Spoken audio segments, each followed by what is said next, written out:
আমার আল্লাহ যা করবে আমার ভালোর জন্যই করবে। সুবহানাল্লাহ। আমার আল্লাহ যেটা করে খুশি, আমি বান্দা সেটা পেয়ে খুশি। আল্লাহর প্রতি কোনো আক্ষেপ, কোনো রাগ, কোনো অভিমান থাকবে না। মন থেকে শুধু বলবে আলহামদুলিল্লাহ, আলহামদুলিল্লাহ, আলহামদুলিল্লাহ। সে সমস্ত বান্দারা যখন তাদের আল্লাহ পাক রব্বুল আলামিন যখন নিয়ামত দান করে জান্নাতে প্রবেশ করবে, তাদের প্রবেশ করা আর সাধারণ মানুষের প্রবেশ করা কখনো এক হবে না। সূরা আর-রাদ আয়াত নাম্বার 24 আল্লাহ তাআলা বলছেন, সালাম।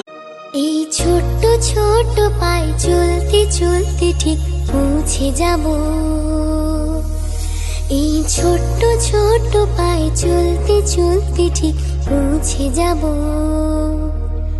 সেই চাঁদের পাহাড় দেখতে পাবো।